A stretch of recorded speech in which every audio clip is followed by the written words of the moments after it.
esperar só para quem ama a igreja. Só para quem é profeta mesmo. Pergunta pro irmão que está do seu lado se ele ama a igreja.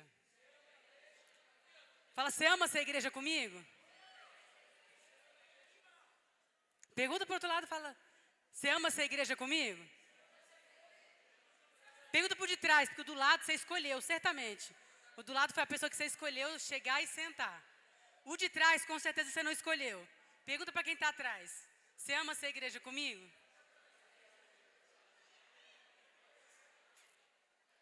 Pergunta 2 depois da direita, que você também não escolheu certamente. E fala assim, você não iria embora por causa de mim não, né? Se eu pisar no seu pé, você vai embora?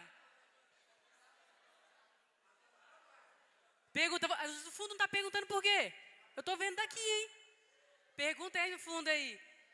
Se eu pisar no seu pé, você vai embora?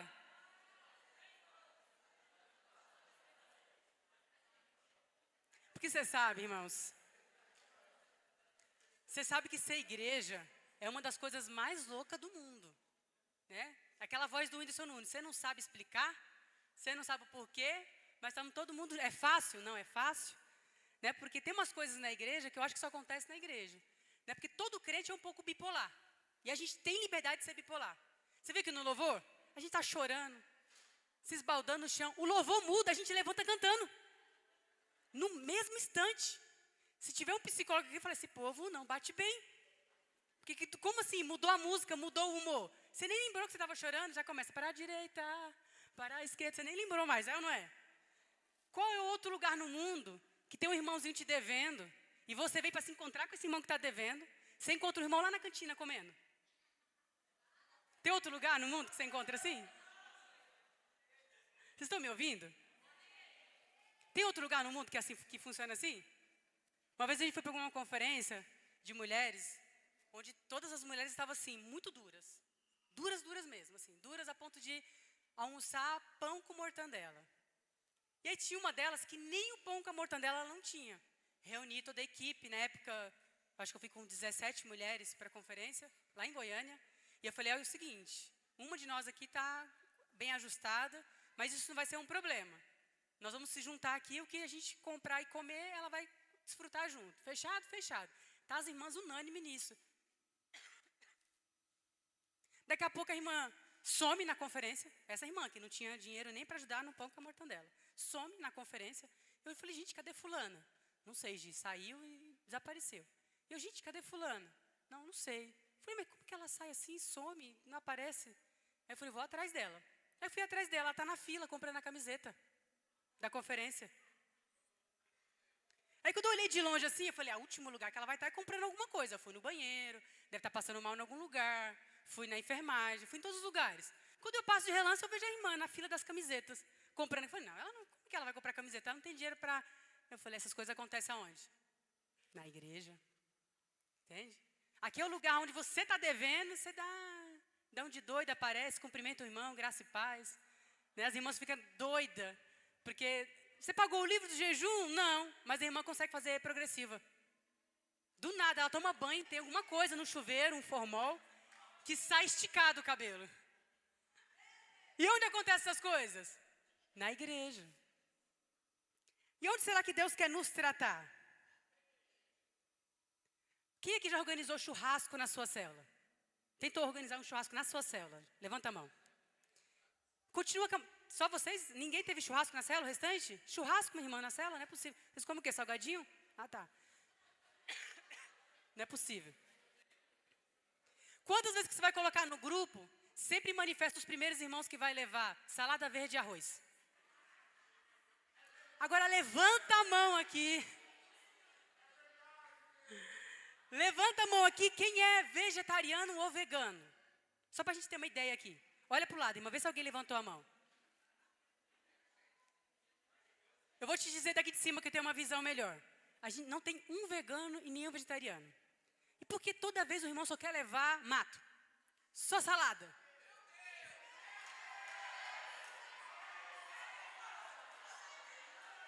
E sabe qual é o mais interessante? E sabe o que é o mais interessante? que esse que quer levar arroz branco ou salada verde, quando ele chega no churrasco, ele quer comer até o carvão. Ele quer levar menos, mas ele quer comer mais. Se a gente fosse pela lei, não dá vontade de ser assim, o irmão vai pegar uma mordida na carne e fala, não, não, irmão, você trouxe aqui, ó, sua saladinha, está aqui, ó. Toda pronta para tudo isso aqui é seu, essa salada. O restante é dos outros irmãos. A gente não faz isso porque nós somos igreja. Mas isso acontece aqui? Acontece. Sabe mas por que é? Porque o irmão acha que tem algum vegetariano. A preocupação dele é com os vegetarianos da cela, com toda certeza. Não é porque ele quer poupar e quer desfrutar mais. Longe disso. Porque nós somos igreja. Então, essas coisas acontecem aqui no nosso meio. E a gente tem que tolerar isso semanalmente, todo dia. Aquele irmão que fala demais, aquela irmã que reclama demais. Isso acontece sim ou não? Sim. Aí você olha para tudo isso, e aí Deus vem na palavra, você fala, está tão difícil aguentar aquele irmão. Oh Deus, aí você abre lá na Bíblia, lá em Mateus, e fala, Jesus, deixa eu ver como tem que proceder. Aí você abre Mateus lá, ame o seu próximo. Aí você fica, Deus, esse próximo aqui, Deus? Tem que ser esse próximo? Deus, é esse próximo. Aí a pessoa fala, porque a única coisa difícil de amar esse próximo, a única coisa que dificulta é o próximo. Se fosse mais distante, estaria mais fácil, mas é o próximo. Você fala, não, mas esse próximo faz mal. Aí Deus, então abre lá em Mateus 5,43 e fala que você tem que amar os seus inimigos. Deus, mas e se ele, além de ser meu inimigo, não ser meu próximo e ainda faz mal para mim? Aí a Bíblia também diz, agora você ore por ele. E faça o bem, é o que está escrito lá em Mateus 5,43. Faça o bem para aqueles que te ofendem. Faça o bem para aqueles que te perseguem. Aí você olha na Bíblia, você não tem para onde fugir, você volta de novo. Que nem um cão arrependido, eu vou voltar a essa igreja com esse irmão de novo, porque não tem outra saída para nós. Amém? Então olhe para o seu próximo aí e fala assim, eu vou tentar ser um próximo mais fácil. Você colocou isso nos seus alvos 2024? Poderia colocar, falou, eu vou tentar ser um próximo mais fácil. Mas enquanto isso, eu vou continuar sendo esse próximo. Olhe para o próximo de trás, que é o que você não escolheu. Porque por lado, esse negócio sei que não funciona. Não funciona esse próximo do lado. Por de trás. Fala assim, eu vou tentar ser um próximo mais fácil. Aí pergunta para o outro e fala assim, eu sou um próximo difícil? Tem coragem de perguntar?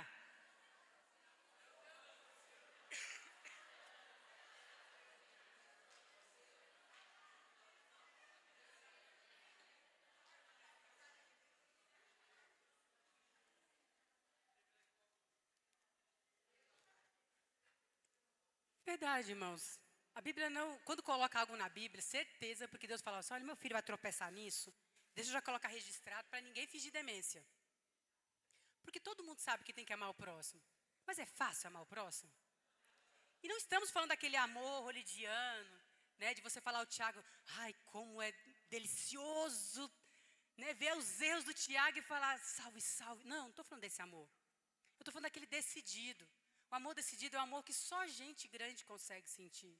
Está entendendo? Esse amor romântico de Hollywood, na verdade é um amor infantil, que ele nasce pela afeição, ela nasce pela intimidade. Nós estamos falando daquele amor de Cristo, que eu decidi. Então você decidiu no seu coração amar o próximo e ser igreja com esse próximo? Porque uma vez, isso é uma pergunta que às vezes a resposta está na ponta da língua. Mas tem muita gente que não está aqui por conta do próximo. Porque Deus não falou, saia do lugar desse próximo quando está difícil. Fala para você amar. Mas quantas pessoas saem por conta do próximo? Será que no final de tudo, no final das contas, eu posso, lá diante do Senhor, falar, Deus, mas aquele próximo lá não dá, você viu lá? Esses dias eu recebi um áudio de uma irmã abrindo o coração, que não estava mais aqui conosco. Eu sonhei com ela, mandei mensagem para perguntar como que ela estava. E ela abriu o coração, mandou um áudio de vários minutos para mim. E ela abriu realmente o coração. E ela apontou todos os motivos que ela dizia que seriam legítimos para não estar mais aqui conosco. E ela começou assim, o povo da sua igreja. Quando ela falou assim, só começou a frase, com o povo da sua igreja, meu coração já fechou assim. Que é a minha igreja. Eu sei, irmão, que vocês não são florzinha que cheira, eu sei. Ninguém precisa me contar que o povo aqui é estranho, eu sei. Eu sei. Mas ninguém pode falar. Tá entendendo? Se tiver aqui dentro, eu aceito. Olha, Gi, fulano tá difícil. Esse próximo aqui eu tô querendo levar, né, orar para ele ir para a glória. Até aceito. Mas alguém que saiu, chamar o povo da sua igreja, eu sei que ela não falou nenhuma palavra ofensiva, mas você sente a carga negativa quando a pessoa diz um negócio desse? Eu sinto, você sente? É que o povo da sua igreja, né, os crentes daí, quando eu saí, nem olharam na minha cara. Nem falaram comigo. Eu fiz um evento, sabe quantos que foram nesse evento? E ela foi e trouxe assim uns 4, 5 argumentos. Tudo culpa causado pelo próximo. Eu ouvi, eu falei, não, de responder esse áudio aqui, eu vou orar. Eu preciso ouvir algo de Deus, né? Para responder, para não magoar, para não chatear, afinal foi o próximo que machucou, né? E eu falei, eu preciso ser bíblica, eu preciso ser santa, e eu preciso trazer o coração dessa irmã de volta, porque não é possível. Né? E aí ela falou, eu falei, olha, minha filha, eu não posso falar em nome de todos, né, da minha igreja, como você diz. Eu não posso falar pela fala de ninguém, mas eu posso falar pelo coração da nossa igreja, e pelo meu coração, e do pastor que você conheceu. Nunca foi o nosso coração haver exclusão, ou qualquer coisa do tipo. Mas eu lembro para você que há 5 anos e meio atrás, quando o ponto de encontro que Deus nos fez conhecer foi dentro de uma igreja. Eu não te conheci na faculdade, eu não te conheci na escola, eu não te conheci na rua. O ponto que Deus estabeleceu, assim, aonde que fulano vai conhecer, aonde que ciclana vai conhecer, vai ter relacionamento aqui com a giclana, foi aqui dentro.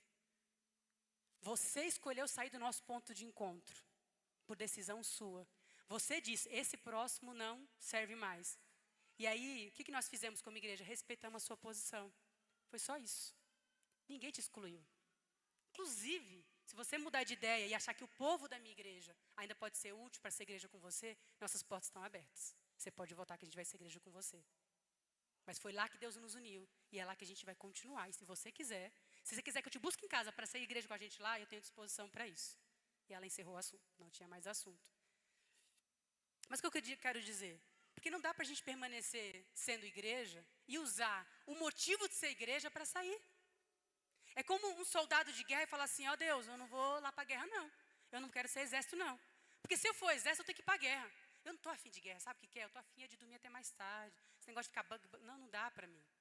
Eu queria só a farda, na verdade. Eu queria os privilégios. Queria ter uma arminha de vez em quando. Mas ir para a guerra, não. Porque querer ser igreja e não querer ter problema com o irmão, meu Deus, quem é que conta para essa pessoa? Eu conto ou você conta? Porque na primeira reunião de célula você já descobre aquele que fala demais, aquele que dá dando uns migués, aquele que fala, não, sabe o que quer? É que eu estou com depressão, eu não consigo nem sair de casa, aí você passa de frente da casa do irmão e ele está de sunga, na rua, batendo papo. Eu falei, o irmão falou que não podia ir lá e está aqui batendo mau papo aqui. Acontece essas coisas. Ele finge que engana, eu finge que sou enganado e está tudo certo. Vamos continuar sendo igreja. Porque essas coisas acontecem na igreja. Amém? E eu queria ler uma passagem de Oséias, capítulo 11, versículo 4. Coloca para saber se eu estou certa. Oséias, capítulo 4, versículo 11. Se conseguir colocar na ARA, melhor, na versão ARA. Atualizada.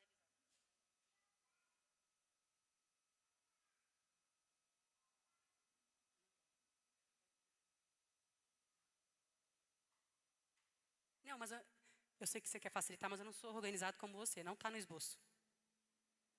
Aqui ele é todo metódico. Ele faz o negócio, depois ele faz as apresentações, tudo bonitinho. Eu não. Eu faço metade lá, quando eu estou sofrendo para tentar preparar o esboço, metade está aqui. E essa metade que está aqui, como é que os irmãos vão saber, coitado? Então deixa assim, confuso, eu vou pedindo. Obrigada, marido. Um dia eu vou ser no seu nível. Deixa eu ver se é essa. Essa mesmo. Atrai-os com cordas humanas, com laços de amor. Fui para eles como quem alivia o jugo de sobre as suas queixadas e me inclinei para dar-lhes de comer. Esse é o versículo 4. Põe no versículo 1 para mim, só para contextualizar. Só para você entender esse momento aqui de Oséias, que é um dos profetas. Ele foi comissionado a levar a palavra de arrependimento para o povo, que é o povo de Israel. Nesse momento dessa passagem aqui, o que está acontecendo? O povo tinha se rebelado contra Deus. Eles começaram a construir poste-ídolos, começaram a adorar outros deuses e abandonaram o nosso Deus. É isso que está acontecendo aqui nesse momento dessa escrita. E aí Deus faz o seguinte, Ele manda Oséias a pregar arrependimento, só que eles não ouvem. Então Deus fala assim, eu vou ter que mandar esse povo ser escravo. Porque Deus mandava um profeta para liberar a palavra. A pessoa não recebia, vinha castigo, vinha um tempo severo. E aí, com esse tempo severo, as pessoas começavam a voltar e se inclinar o coração a Deus de novo. E aí Deus fala para Oséias, fala para o povo, que se eles não se arrependerem, eles vão ser escravos do território assírio. Eu vou permitir que seja conquistado para gerar dor, para ver se esse povo olha para mim. E aí no versículo 1, quando Israel era menino, essa aqui é uma declaração de Deus falando para uma nação. Deus dificilmente na Bíblia fala assim em caso específico. Ainda quando fala em caso específico, a gente lendo, você pode trazer para a igreja. Então aqui, Deus está falando e levando uma mensagem para toda a nação de Israel, que era a igreja da época de Deus. Então quando Israel era menino, eu o amei, e do Egito chamei o meu filho. Versículo 2. Quanto mais eu chamava, tanto mais se iam da minha presença. Sacrificavam a Balaíns, que é um demônio, e queimavam incenso a imagens e esculturas. Versículo 3. Todavia, eu ensinei a andar a Efraim. Tomei-os nos meus braços, mas não atinaram, não prestaram atenção, não deram ouvidos, que eu os curava. Aí a gente cai de novo no versículo 4. Eu atraí-os com cordas humanas, com laços de amor. Fui para eles como quem alivia o jogo sobre as suas queixadas. Queixadas é sobre as suas queixas, sobre as suas dores. E me inclinei para dar-lhes de comer. Aqui Deus está fazendo uma declaração de amor para o seu povo. Ele falando como um coração de pai. Ele fala, desde quando você era menina eu te amei. Desde quando você não sabia nem quem era você. Eu te ensinei a andar. Eu peguei pela sua mão. Então ele faz uma declaração. Eu sei em vós. Ô Jesus, segura essa chuva. Consegue aumentar mais? Dá para aumentar mais? Ô glória. Então aumente por favor, porque eu não tenho mais voz para aumentar. Aumentou. Você aumenta no celular? Ah tá, pensei que estava falando com você estava me ignorando olhando para o celular. Glória a Deus. Me ajuda aí, próximo. Me ajuda. E você sabe que não é a primeira ferramenta de Deus trazer dor para o seu povo. Não é a primeira. A primeira alternativa é falar, olhe para mim, eu estou aqui. E aí Deus começa a falar como que Ele queria que o povo olhasse para Ele. Ele fala, eu chamei para atrair com cordas de amor. Essa é a primeira opção para Deus. É sempre através do amor. Mas a gente vê nos próximos versículos, e não tem como a gente ler tudo, que fala, mas o povo não me ouviu. E Oséias avisa o povo que vão ser escravizados porque não estão olhando para mim, porque estão adorando outros deuses. Até porque, se o povo estabelece um outro Deus sobre aquela nação, ele tem que sofrer aquilo que aquele Deus faz para aquele lugar. Se me escolhesse como Deus, eu seria a sua salvação. Eu seria a sua bandeira. Mas eles escolheram a Balaíns. E aí Oséias sai pregando. E sai falando para o povo. O povo não ouve. E você vê na Bíblia que os povos estão me ouvindo aí no fundão? Dá para ouvir? Eu acho que você puder aumentar mais, Renato. Não dá para aumentar? Faz um milagre aí, irmão. Dá para aumentar? Aleluia, glória a Deus. Então a primeira alternativa de Deus não é o dano. E aí o povo é escravizado. E eu estava meditando sobre o efeito da dor e do sofrimento sobre o povo de Deus. Não é sobre os ímpios. Havia povos que sofriam na Bíblia, que não era de Deus, sim. Mas todo sofrimento, presta atenção. Todo sofrimento, toda dor, toda privação de quem é de Deus tem um propósito. Tem uma porta atrás disso.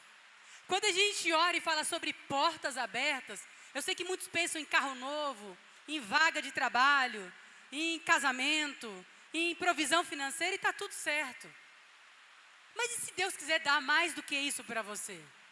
E se Deus quer aumentar a sua capacidade de amar e ter mais pessoas na sua liderança? Você ora por isso? Você ora para que Deus te dê crescimento. Porque às vezes eu vejo um irmão sofrendo por algumas coisas, está tudo certo, eu já sofri. Quando eu vejo os meus sofrimentos de 10 anos atrás, de 15 anos atrás, eu ficava, meu Deus, como é que eu me permitia ser abalada por isso aqui? Mas eu era menina. Eu lembro que quando eu era criança, se minha mãe tirasse uma bolacha de mim e desse para minha irmã, eu ia sofrer a dor da morte. Aí era a dor que era coerente com a minha idade. Está entendendo? Você ora para que atrás da sua dor, do seu sofrimento, haja uma porta de maturidade e de crescimento.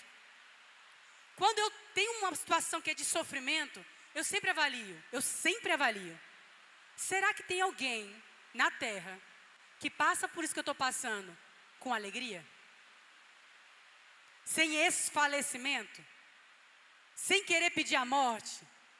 Sem querer entrar nesse abismo que eu entrei? Porque eu fico assim, se a pessoa consegue ter esse nível de maturidade, eu avalio. Eu preciso alcançar esse nível de maturidade. Sem me escabelar porque isso aqui aconteceu. Dá uma resposta correta no meio da dor. Porque tem uma coisa, de forma imediata, para aquele que entende, que há um propósito na dor e no sofrimento. Uma causa imediata. Todos aqueles que conhecem o Senhor, quando passa por uma situação de dor e sofrimento, essa dor e sofrimento te pega e te coloca no colo de Deus. E era isso que Deus estava querendo fazer aqui, nessa menção do livro de Oséias. É falar, olhe para mim. Vocês têm que lembrar que vocês têm um Deus, que diante dessa escravidão que você está passando, olhe para mim. Vire o seu corpo, vire a sua direção e clame a mim. Porque eu vos aliviarei. Quando você passa por uma dor, um sofrimento, você automaticamente vai para o colo de Deus?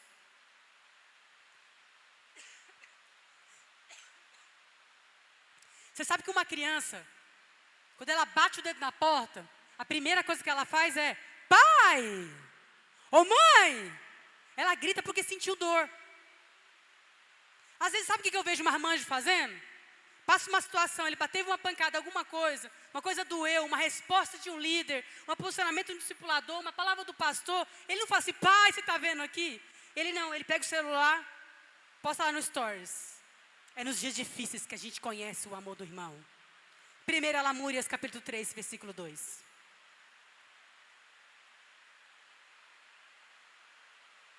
Não, aí Deus fica assim, não entendeu. Essa dor aí é para você olhar para mim, filho. Não é para você achar culpado, não. Não é para você ir para os stories, não. Eu não estou lá. Eu estou aí, pertinho de você. Ah, não, mas vai para o grupo do WhatsApp, printar a conversa. Olha o que fulano falou para mim.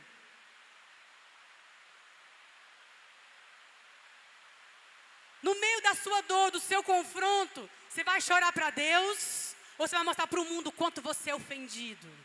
O quanto que você é prejudicado. O quanto que é difícil. Porque eu vou te falar, na hora que você identifica que foi Deus e que tem propósito nisso, você precisa escolher para onde você vai correr. Porque vai ter solução, vai ter alívio. Quantos aqui já teve a oportunidade de você estar ruim? Você vai para o culto e fala, não quero nem olhar na cara daquele irmão. Vou chegar, aí da palavra Deus vai ministrando. Você vai sendo ministrado no seu coração, e você fala, não, mas não é tão ruim assim o irmão, né? Aí ministra, irmão, você tem que estar com o coração desimpedido. Deus, eu acho que eu que me tornei ofendida. Daqui a pouco você está aqui na frente, chorando. Me perdoa que eu sou um miserável. Só eu aconteceu isso? Você muda os seus pensamentos, a sua rota de comportamento. Mas por que isso acontece? Porque você aceita ser ministrado. Você aceita ser confrontado. Então, quando dói, você grita, pai, ou você quer esparramar para um monte de gente?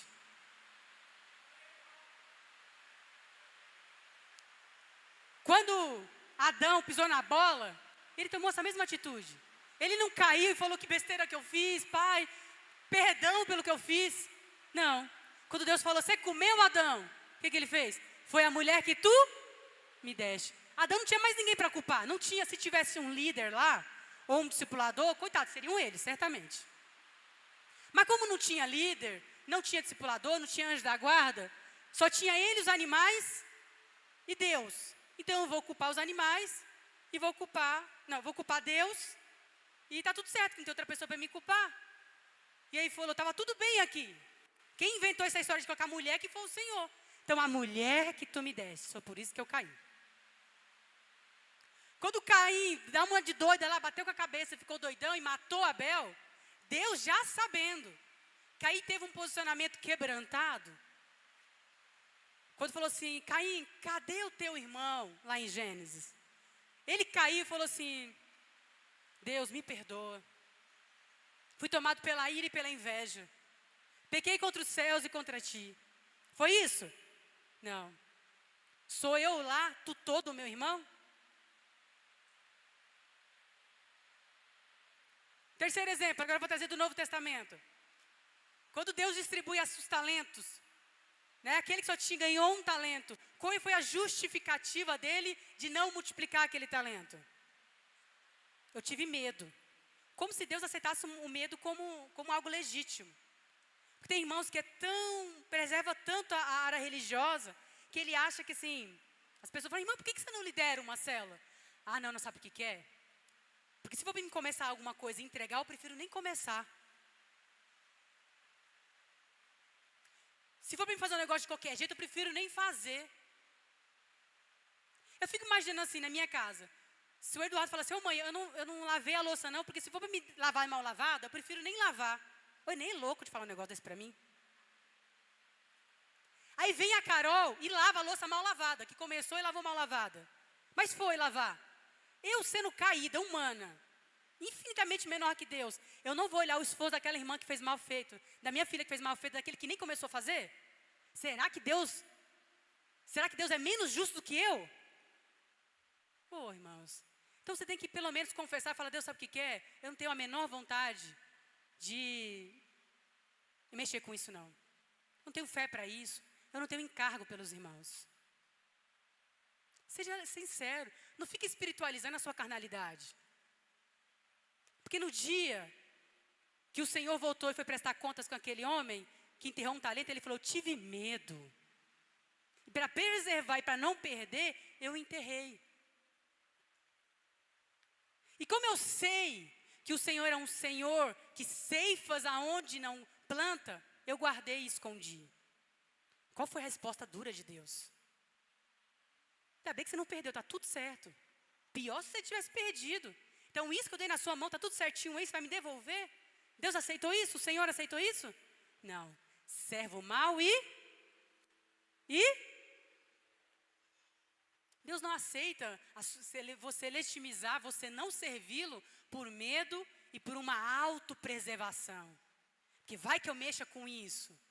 Deus não aplaude preservação.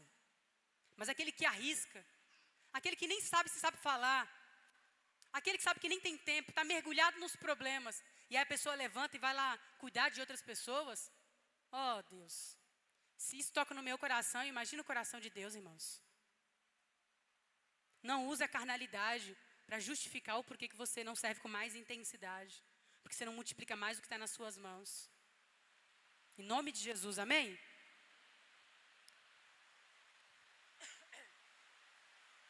E você sabe por que que... E sabe por que que às vezes a dor e o sofrimento nos desestabiliza? Tem uma passagem na Bíblia que é meu versículo de cabeceira.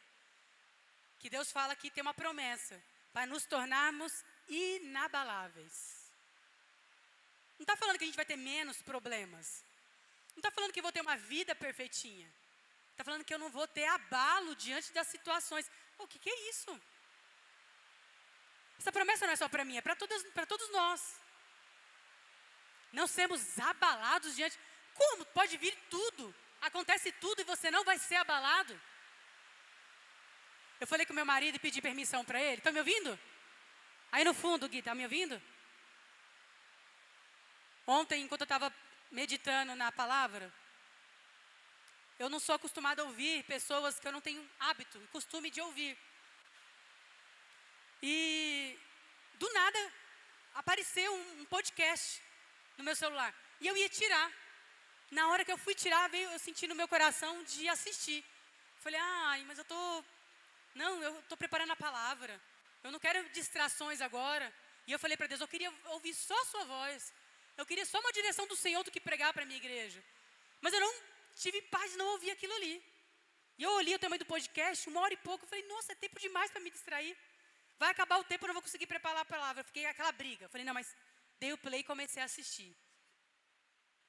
E era um podcast de uma missionária. Aí eu pedi permissão para o meu marido. Eu vou mandar o link para vocês assistirem. Eu queria muito que no tempo de solitude, que você estivesse sozinho e sozinha, você assistisse esse podcast, essa entrevista. As palavras dela, acho que a grande maioria já foi retirada do YouTube, porque no YouTube do Brasil não é permitido que ela ministre. Mas nesse podcast, não sei porquê, continua no ar ainda. Inclusive, se você pegasse, caso sair, acho que seria até bom você entrar na conta que é a mesma lá, já baixar para a gente não perder, porque pode ser que saia do ar. Irmãos, eu chorei 40 minutos, que nem criança. Eu deixei o notebook de lado, Bíblia de lado, e comecei a chorar. Eu falei, Jesus, eu preciso ser igreja, isso aqui, meu Deus do céu, eu estou entendendo por que eu tive que assistir isso aqui. E ela é uma missionária, ela é brasileira, teve igreja em Goiânia por 6 anos, mas foi para campo. E aí ela faz pregação, ela ministra, ela faz missões em lugares inalcançados. Mas ela não enfatiza a extrema pobreza, ela não enfatiza a extrema dor, ela enfatiza o quanto apaixonado é essa igreja de países perseguidos. O quanto as pessoas assumem o dano, o quanto que elas sofrem por Jesus e se sentem privilegiadas por sofrer por Jesus. E ela relata, eu não vou contar porque eu quero muito que vocês assistam, mas ela relata casos de pessoas que sofrem, e não estou falando de sofrimento de tortura de 1 ou 2 dias, são de pessoas que passaram 20 anos, que foi preso quando o filho tinha 6 anos, e foi ver o filho com o filho já com 26 anos, 20 anos depois, preso, dentro de uma cova, de 1,5 metro de altura. Ele ficava numa posição lá dentro, que tanto tempo que ele ficou sem ver a luz, que ele não conseguia enxergar, e quando tiraram ele, depois de 20 anos dessa cova, as pernas dele ele perdeu a habilidade de andar, de tanto tempo que ficou parado. E aí uma forma que não sei se é o país ou o governo, para fazer esse homem, depois de tudo, todas as torturas que fez com ele já todo comprometido, tudo comprometido. Ele falou, o que te faz para esse homem negar a Jesus? Vamos trazer o filho dele. E aí falou que ele traz o filho dele, essas pessoas trazem o filho dele, para o filho dele falar, pai, sai dessa vida. É 20 anos que você está aqui dentro. E aí chegou esse rapaz de 26 anos, ele não reconheceu, porque tinha 20 anos que ele estava preso. E ele falou, sou seu filho. E aí ele cai na cova, junto com o pai, e fala assim, pai, por favor, só nega para eles. Depois você se conserta com Jesus. Você fala para Jesus depois, tem conserto, você sabe disso. E aí ele levanta as mãos, que ele não conseguia se levantar. Isso lá na cova, junto com o filho. E ele começa a declarar, eu amo, eu vivo e eu morro pela mensagem da cruz. Nem na presença do filho, ele negou o evangelho. Eu falei, Jesus, tem gente negando a igreja porque alguém não foi no evento dela. Tem gente negando a igreja porque saiu do trabalho. Tem gente que negligiu um discipulado porque amanheceu com dor de cabeça. Ô Jesus, me ensina junto com a minha igreja a ser igreja. Porque 20 anos de escravidão e encontrar o irmão feliz porque serve um Jesus, ele fala, pobre é esses que não conhecem. Aí uma dessas missionárias sai do Nepal e vem aqui para o Brasil. Ela nasceu e criou, conheceu Jesus em Nepal. Lá a palavra totalmente reclusa. Não se entra com Bíblia lá. E ela chega aqui no Brasil, ela fala, você pode falar de Jesus toda hora? E ele falou, qualquer lugar. Ele falou que saía de um lugar para o outro, ela saía pregando em todo o caminho. Chegava na padaria, ela queria pregar para todo mundo. E ela olhou para a missionária que estava contando, ela falou, vocês não pregam toda hora? Que pode, vocês não pregam? E ela assim, não, né? Não é hábito aqui nosso. Aí ela falou um negócio, eu já ouvi, depois dessa eu ouvi outras dela, que agora eu estou confusa em qual delas que tem a mensagem dela, mas você vai ouvir, você vai encontrar. Aí ela faz uma declaração que foi onde cravou meu coração. Ela falou, então, na verdade, quem é livre é o meu povo de lá.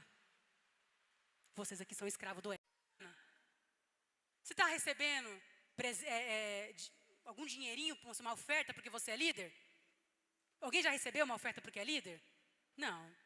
Você visita, Você vai atrás, você manda o WhatsApp e a pessoa te ignora, não te responde. Você tem que ir atrás de novo da pessoa. É ou não é? Para no final a pessoa falar assim, no dia que eu mais precisei, fulano não estava aqui. É assim ou não é? É. Então o líder é chamado para quê? Para resolver problema. Ô, irmãos, ser líder não é fácil. Ser discipulador não é fácil. Ser pastor então, misericórdia. Mas existe algo aqui em nós que é latente. Porque nós somos chamados por Deus. Nós somos atraídos por Deus. Lá em Oséias, no versículo... Deixa aqui para mim, esse versículo já fixado para mim, em Oséias 11:4. Deixa sempre aqui. Você sabe que quando as coisas por fora estão desordenado, isso é um reflexo, Daniel? Boa noite, glória a Deus. O reflexo das coisas que estão meio fora de órbita fora, na verdade, se você cavucar, é que está fora de ordem dentro. Lá em Lucas 15, quem conhece aqui a passagem da mulher que procurou a dracma perdida? Todos conhecem? A história conta que ela tinha 10 dracmas e uma ela perdeu. Quando ela perdeu essa dracma, ela ficou assim, eu vou esperar o dia da célula para quando o líder chegar, me ajudar a procurar a dracma. Afinal, foi aquele bando de povo que estava aqui em casa. Certamente foi algum deles que bagunçou. Não. Ela culpou alguém? Será que foi as crianças? Criança é terrível. Pegou alguma dracma? Não. A Bíblia diz que ela fez duas coisas. Acendeu a candeia e varreu a casa. Então ela acendeu, ela trouxe luz. Sabe que às vezes as coisas estão meio fora de órbita fora? Porque não está alinhada aqui dentro. Essa dracma não foi perdido fora, foi perdido dentro. Quando as coisas você achar que está desalinhada aí, irmãos, pesquisa não é você precisa trazer luz e você não precisa varrer. Porque só varre um lugar que está sujo quem é adulto. Vira e mexe lá em casa, sumia o controle de casa. Até que sumiu de vez. É um convite para você dormir, esse colchãozinho aí, misericórdia? Tá. Vira e mexe, sumiu o controle lá de casa. Até que sumiu definitivamente, nunca mais a gente apareceu. Se escondeu em algum lugar. Mas toda vez que sumiu o controle, o que a gente fazia? Levantava o sofá. Aí um levantava, geralmente era o Rogério, que é o mais forte, né? Ele é super forte, esse homem. Além de ser bonito, ainda é forte. Ele levantava o sofá e alguém passava o olho e falava, não tá. Se ele levanta o sofá e eu estivesse fora, o que eu falo? Pega a vassoura rápido. Vamos aproveitar e tirar a bagunça aqui de baixo. Mas se é os meninos que estão lá e vai procurar alguma coisa, pode ter 2 ratos mortos lá de baixo. Eles levantam, um levanta e fala, Carol, tá aí? Aí a Mili, não, tá não. Tá bom, fecha de novo. E tudo que está lá, continua lá. Porque o objetivo é só procurar o controle, não é limpar, aproveitar. Tá entendendo? Vai deixar do jeito que está. O que essa mulher fez? Ela começou a culpar as pessoas? Não, ela falou, eu preciso varrer esse lugar aqui. E varrendo, ela encontrou. E quando que ela envolveu alguém? Para festejar. Aí a Bíblia diz, e você conhece, que quando ela encontrou, ela chamou as vizinhas. Para quê? Para celebrar porque encontrou a dracma perdida. Se alguma coisa estiver desalinhada e você perdeu alguma coisa, eu acho que eu perdi a fé. Eu acho que eu perdi a vontade de estar na igreja. Não culpe ninguém. Acenda a luz. Varra o que está dentro. Será que não está faltando perdão? Será que não está faltando amar o próximo? Será que não está faltando benignidade? Será que tem alguma coisa aí que está suja que você precisa limpar? Parece uma pregação para criança, né? O coraçãozinho está sujo e precisa limpar. Mas é fato. Toda vez que tem alguma coisa fora de órbita aqui, eu avalio primeiro aqui. Até para o meu marido. Se eu for trazer uma crítica para ele, eu passo pelo crivo do que eu vou falar para ele. Porque eu não quero machucar o coração desse homem. Eu não quero descarregar a minha alma sobre ele.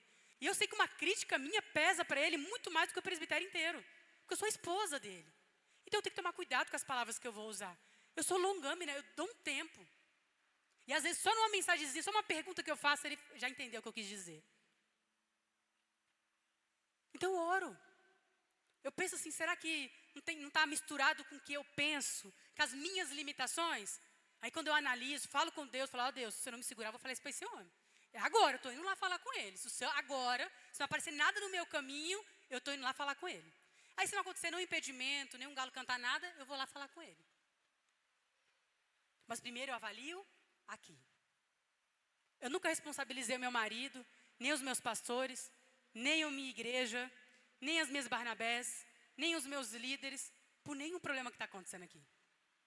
Não responsabilizo. Irmão, você vai ler a Bíblia, eu não sei se algum crente aqui já leu de Gênesis a Apocalipse, eu já.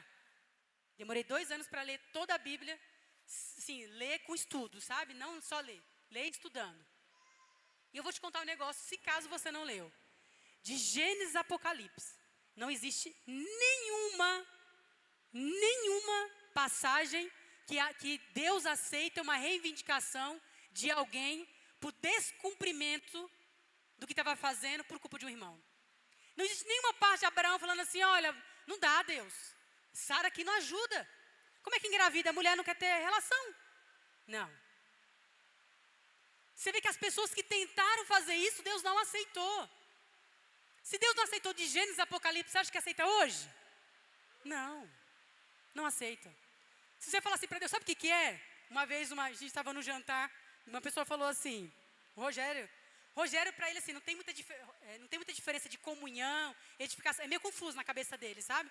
Então por isso que às vezes eu tenho que ficar lembrando, Rogério, marido, a gente está na comunhão, fecha esse relatório. Porque para ele é tudo misturado, sabe? Assim, não tem começo, nem fim, é ou não é? Os meninos aqui que estão juntos não sabem. A gente está todo mundo rindo, não sei o que lá, a pessoa falou uma besteira e pá! Eu falo, Rogério, é comunhão, alegria. Aí ele, mas eu não posso deixar passar isso aqui. Está viajando com os irmãos. Do nada ele azeda tudo. Eu falei, é viagem, marido. Mas para ele é tudo misturar pastor, né? Não tem jeito. Tem que pregar, tem que ensinar, está dentro dele. E até ele fazer essa separação é tudo junto. Não sei nem por que eu entrei nisso, para falar sobre isso. Não, marido, é porque é tudo junto. É para trazer ensino. Mas não sei por que eu entrei nesse exemplo. Estou na mesma função que você no culto, que começou o exemplo e não terminou. Mas é o seguinte, não lembro do que eu ia falar. Para trazer órbita para que está fora, você precisa ver o que está dentro. Então analisa. Verifica se essa fora de órbita, sabe esse negócio assim? Ah, lembrei. A irmã falou o seguinte, o Rogério numa comunhão, comemorando aniversário, sabe? Era esse ambiente. A irmã soltou uma assim, eu não lidero porque não há investimento. Eu falei, essa irmã não falou um negócio desse não. Tá pedindo. Falar uma besteira dessa. Aí o Rogério, o quê? O que ela falou mesmo? Aí a irmã repetiu, não lidero ainda por falta de investimento. Era o aniversário dele, inclusive. Eu falei, ixi, senta que lá vem a história. Ele vai pegar essa irmã. Ele falou, irmã, que investimento que você precisa? Porque todo culto você está lá. Só o alimento que você recebe já é o suficiente para você liderar. Alguém te proibiu de você ler os manuais? Não. Então, em todos eles em casa, e por que você não lê? Você conhece o pré-requisito? Conheço. Você está encaixado em todos eles? Ela é. Não, acho que fora ser dizimista. Não, é. Então, quem é que te pede ser líder? Aí eu falei, irmã, por favor, também você está pedindo também, né? Mas sabe o que ela quis dizer? Eu não lidero porque alguém não vem aqui investir em mim. Eu vou abrir algo aqui, cadê a Gabi? Está aqui? Eu vou expor a Gabi, agora eu tenho liberdade, porque ela já assinou um contrato com a gente, que não tem esse negócio de ficar escondendo as coisas. Cadê a Gabi? Está aqui? Está lá atrás? No semestre passado, essa menina trabalhou muito, sim, para ser discipuladora no semestre passado. Não senti paz, nem o meu marido, de ser discipuladora. Falei, não vai ser. Essa irmã chorou, mas ficou ruim, mas ficou azeda. Ficou ruim. Chorou, sofreu. E aí eu vendo ela espernear, chorar. E quanto mais ela chorava, mais me dava certeza. É imatura, não dá para ir para o próximo passo. Você não consegue ser frustrada com isso? Quanto que o discipulador não é frustrado, não é, Léo? E essa irmã, a gente saiu, passeou e ela chorando, desconsolada, não foi? Nesse semestre, ela engravidou. Eu falei, de novo, não vai poder ser discipuladora. Eu chamei ela para conversar. No dia seguinte, da festa da colheita passada, chamei e eu falei, olha, Gabi, só pela sua reação, pela sua frustração, como você ficou, já fala para mim que você não pode estar aqui, minha irmã. Pensa numa posição de frustração. É aqui. Será que não é isso que você precisa trabalhar, a frustração? E ela, eu acho que é. Me perdoa, eu vou crescer. Qual que é o caminho, então? Porque isso eu tenho. Eu falei, olha, eu não tenho paz. Mas você quer burlar o sistema? Ela falou, quero. Eu falei, cresça e apresente frutos. Porque a Bíblia diz que o plantar é de um, o regar é de outro, mas o crescimento quem dá é Deus. Se Deus te der o crescimento, irmão, com Deus eu não estou perto. Eu não confronto Deus. Se Deus te der os frutos, quem sou eu? E ela limpou as lágrimas, ela falou, vou fazer isso. Foi a única líder de criança, acho que foi a única líder, né? Meninas, foi a única líder de criança que multiplicou?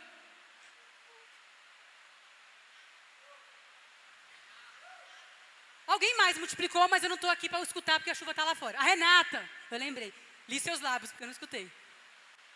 Aí ela multiplicou a cela em 2. Já tinha multiplicado antes. Quando eu vou fazer, eu estava fazendo a estrutura lá das redes e a Gabi não ia ser discipuladora. Quando eu olho, eu falei, nossa, essas 2 celas que estão sobrando aqui, de quem são essas 2 celas que estão sobrando? Eu falei, da Gabi. Aí Deus me fez lembrar. Você falou para ela que se ela crescesse, você não ia se opor. Eu dei o crescimento para ela. Eu falei, é verdade. Eu falei, Deus, mas ela empuxou bem agora, Deus, engravidou. Vai entrar para o discipulado, daqui a pouco vai ter que parir menino. Aí Deus falou para mim assim, quem você acha que colocou o filho no ventre dela? E quem você acha que deu o crescimento para ela? Eu falei, já entendi. Tá tudo certo, Deus. Manda o bacuri que eu cuido então depois. Levantamos na festa da colheita. Porque Deus deu crescimento. E quem dá crescimento é o Senhor. Mas antes disso ela teve que receber um grande não. Teve que sofrer para esse grande não.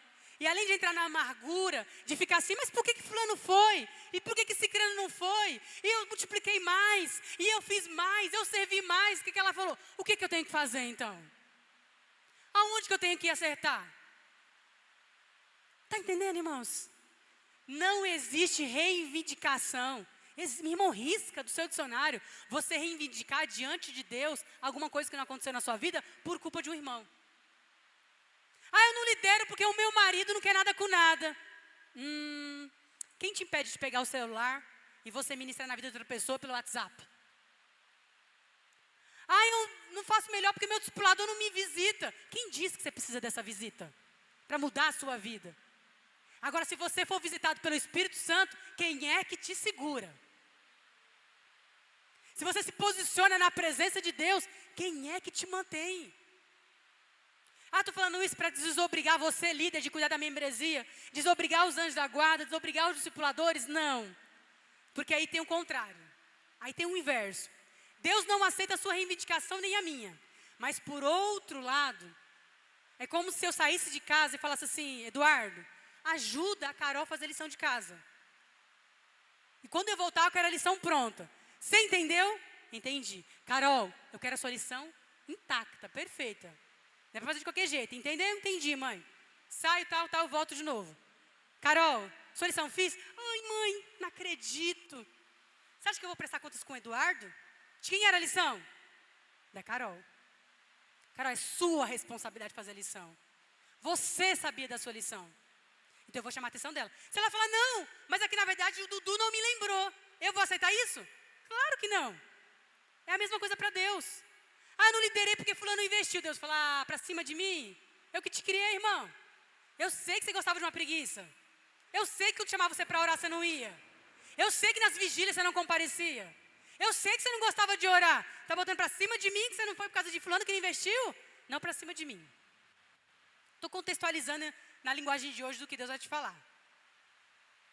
Agora, por outro lado, eu vou deixar o Dudu sair ileso? Não. Fora da vista da Carol, falar, Dudu, vem aqui, filho. Vem aqui que mamãe tem um papinho com você. Vem cá, rapidinho aqui para nós conversarmos. O que foi que eu falei para você fazer? Ai, lembrei agora. Mas agora é tarde, eu já cheguei, agora eu vou fazer com ela. Vai ser a mesma coisa com Deus. Ninguém vai poder apresentar sua reivindicação diante de Deus, mas quem Deus comissionou, os talentos que Ele colocou, Ele falou assim, Paulo, cadê os talentos que eu te dei na sua mão? Você não vai poder falar, não, eu tive medo e guardei tudo. Está entendendo a jogada de Deus? Você não pode reivindicar, mas aquele que foi também comissionado a cuidar, não vai poder também falar assim, não, é porque não. Cadê? Eu coloquei um casamento para você se posicionar nesse casamento e ser referência para quem era casado na igreja. Por que você vivia uma vida dobre? Por que você é casado, mas quando saía de casa falava palavrão? Fora da sua esposa você ficava subiando outra mulher quando passa? Você, esposa, por que ficava seguindo páginas de homem do peito duro? Você, menina, por que você fazia isso? Porque Deus vê tudo. Não adianta você apresentar os seus argumentos, porque Deus sabe de tudo. Eu preciso aqui de um homem bonito e alto. Vem cá, marido, por gentileza. Vem cá, Paulo, que é alto, mas não é tão bonito.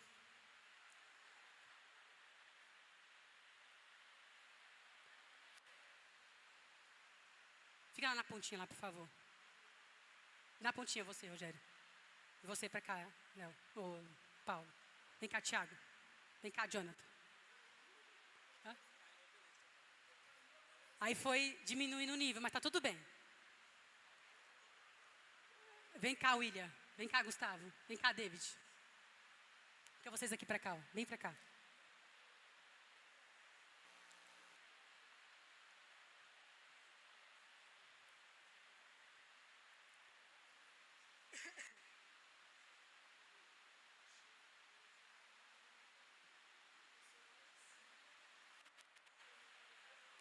Todos para cá, fica só o Rogério aí. Todos para cá, por gentileza. Bem para lá, perto da bateria lá já, bem para lá.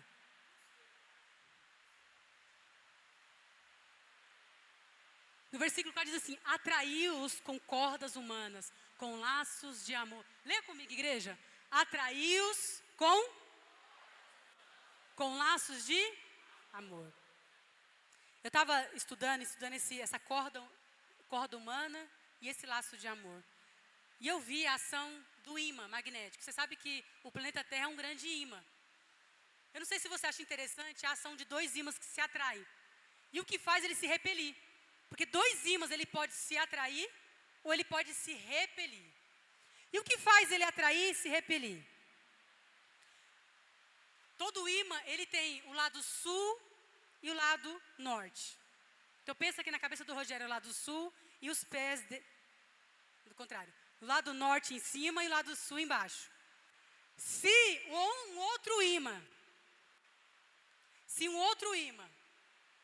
que tentar norte com norte e sul com sul, não, tentar sul com sul, ele não consegue. Ele vai tentar, fica de costa. Ele vai tentar, mas quanto mais Deus chama, põe o versículo 2, por favor. Ele vai repelir. Tem pessoas que falam assim: eu estou buscando a Deus. Fica aí. Eu estou orando, mas que parece que quanto mais eu busco, mais afastado de Deus eu estou. Ele está numa direção. Está aqui norte para cima e sul para baixo. Deus está chamando. Versículo 2. Quanto mais eu chamava. Mas como ele estava com a direção e com posicionamento, porque é só uma questão de posição. O lado norte está para cima e o sul está para baixo. É só uma questão de posição. Mas Deus continua chamando? Sim. Mas por que ele não consegue ser atraído, mas repelido? Pela posição. O posicionamento que a pessoa estabelece na sua vida. Presta atenção nisso. Então o lado positivo com o lado negativo, eles se repelem. Você tenta colocar um ímã, ele vai fazer força e ele se afasta. Não dá para estar junto. O que repele? O que faria eu trocar de posição? Quando eu esqueço de algumas coisas. Você sabe, eu estava essa semana com o Jonathan e com a Jana em casa. E eu senti tanta vida de Deus, a gente conversando, Jonathan. E a gente conversando, e aquele ali nos atraía, encheu o nosso coração. A gente enchia os olhos de lágrimas conversando. Porque a gente estava falando de coisas triviais. Aí eu falei para o Jonathan, a minha preocupação é me tornar tão sofisticada,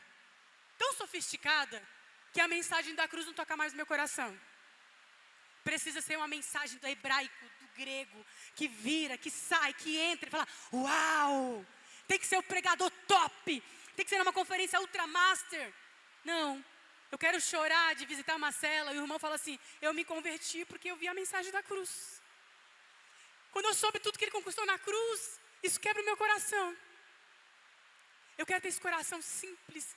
Eu não quero ser sofisticada no evangelho. Eu não quero ministros superpotentes. Eu não quero ministros tão ousados. Eu quero chorar por coisas simples.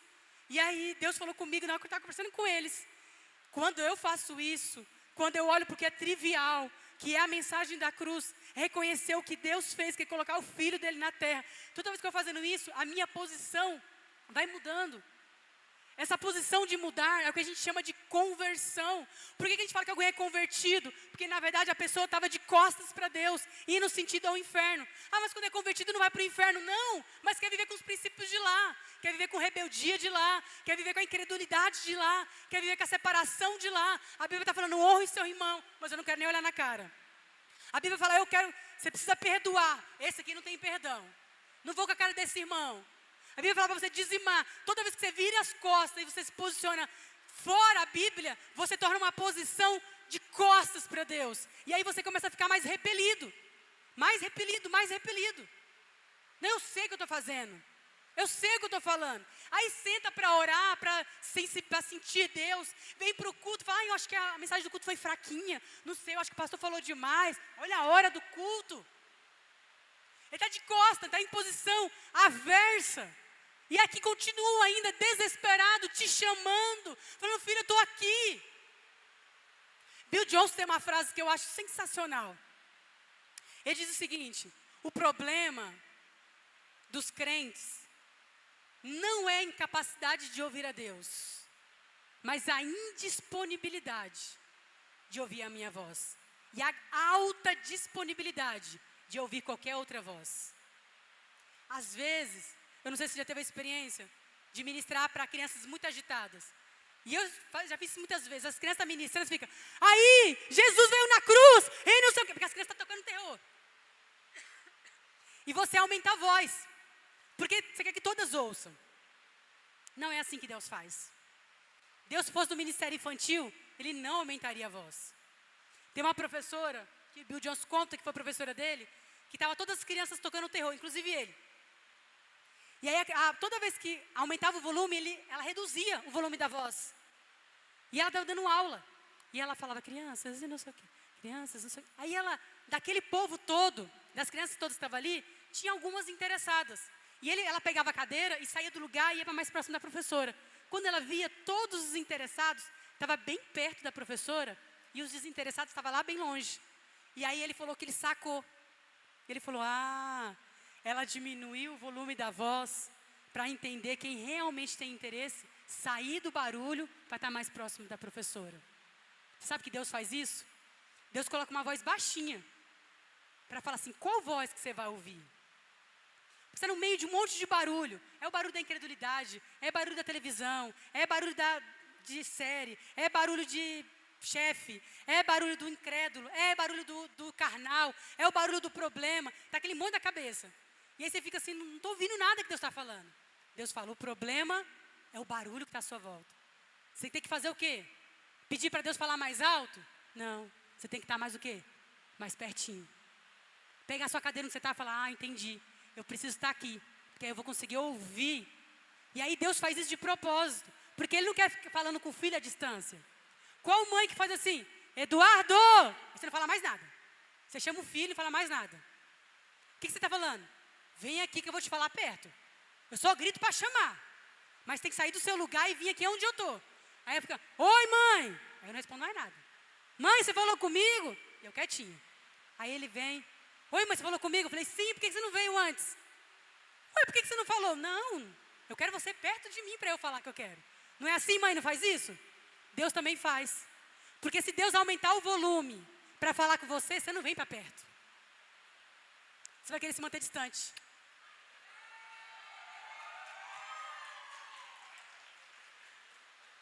Deus quer te beijar, irmão. Deus quer te beijar. Deus quer você perto, porque não tem como dengar alguém de longe. É com laços de amor que Ele quer te atrair. É com dengo. É te pegar no colo. Mas não dá para fazer isso distante. Não dá para fazer isso se você se manter ouvindo muitas vozes. E aí, para conseguir fazer isso, toda vez que ele aceita a mensagem do Evangelho, vem cá. Quando ele aceita a mensagem do Evangelho, aí ele faz essa conversão. O que é conversão? Mudar de rota. Aí fala, Deus se fez pobre para ser rico. Ele vai mudando. Deus fez culpado para que eu fosse livre. Deus se fez ferido para que eu fosse sarado. Deus se fez filho para que eu fosse herdeiro. Deus se fez morto para que eu tivesse vida. Aí o eixo vai trocando. O polo que estava aqui em cima vai aqui para baixo. Porque agora eu entendi o que Jesus fez por mim. Agora os polos estão invertidos. Porque antes ele achou que estava no mesmo nível. Mas agora que ele trocou os polos, que ele falou assim, não, eu preciso ser igreja. Eu preciso perdoar. Eu preciso tolerar. Eu aceito o sacrifício de Jesus na cruz. Ele morreu para que eu tivesse vida. Ele se feriu para eu ser curado. Quando isso entra no seu coração e você recebe que é a mensagem da cruz.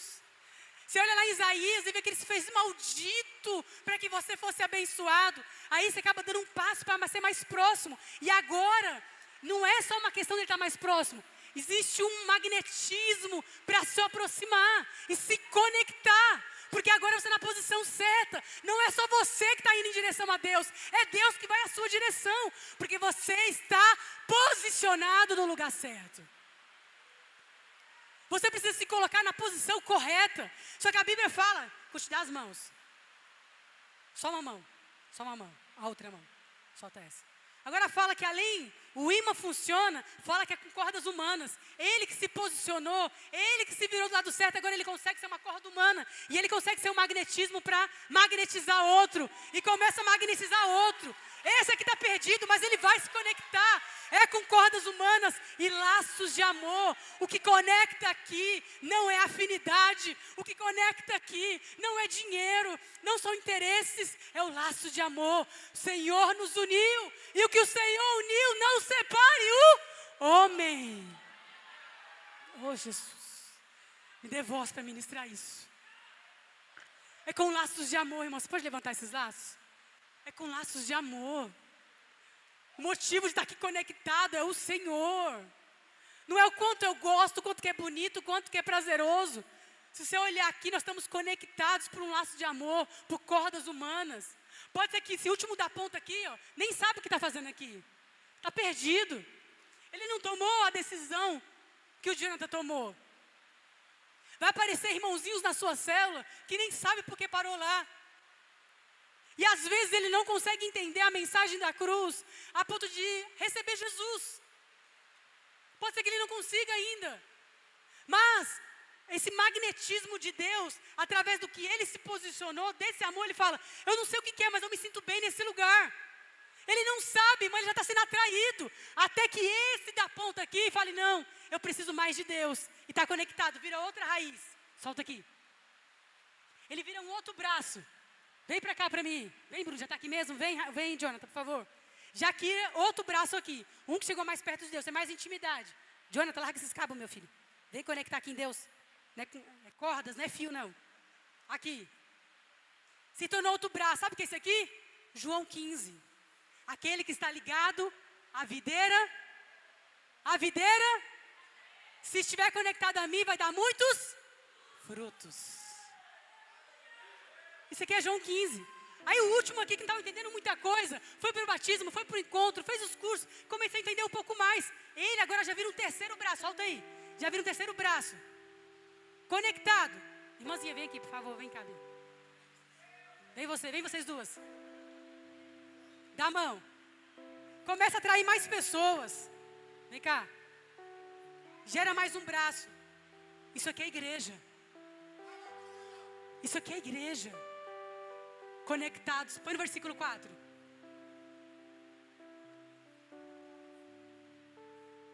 Versículo 4. 4.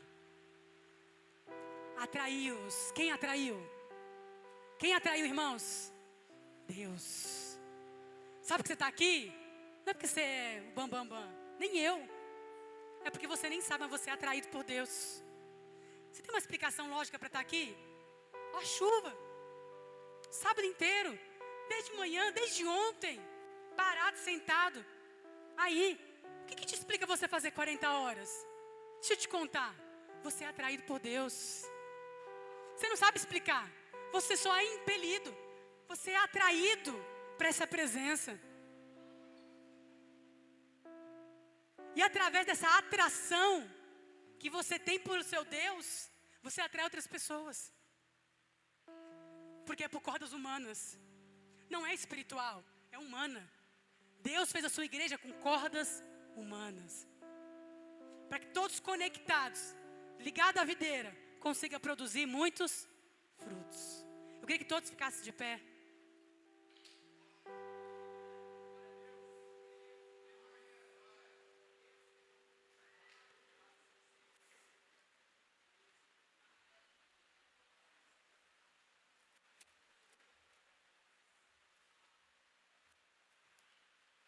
Conecta no irmão do lado aí. Faz uma corda humana.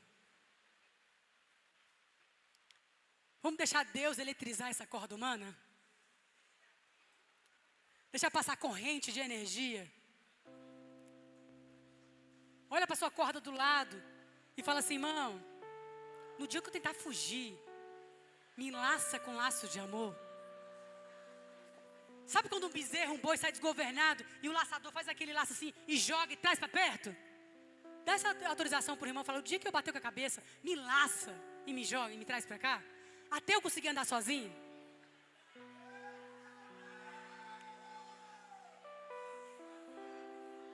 Dá essa liberdade, fala, minha irmã, me laça. Mas o dia que eu tentar, que eu parar de ser atraído por Deus, joga a corda. Me obriga. E eu sei que vai ser por amor.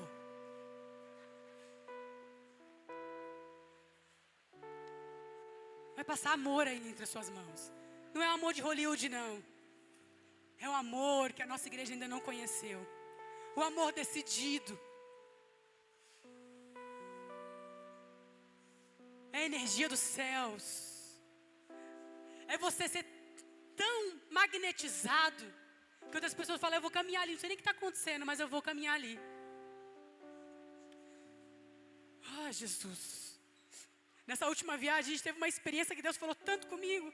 Toda viagem Deus fala comigo. A gente estava num lugar, num deserto, a 3.000 metros de pé, 3 quilômetros acima do nível do mar. E é muito difícil, é difícil para a gente raciocinar. O oxigênio é ruim. Eu tentei fazer uma corridinha, meu fôlego tinha um vento enorme, mas o vento não tinha oxigênio. É difícil até explicar aqui. Era um vento enorme, mas sem oxigênio. Você respirava aquele vento, mas não vinha ar para os pulmões. E a gente estava num lugar que a gente tocou o caminhão que levou a gente, o ônibus que levou a gente, e ele estava eletrizante. Ele dava choque. E na hora eu fui chamar o guia. Eu falei, olha, tá dando choque esse ônibus aqui. Aí ele falou, deixa eu te mostrar um negócio. Aí ele foi lá na carroceria lá atrás. Eu até tirei foto.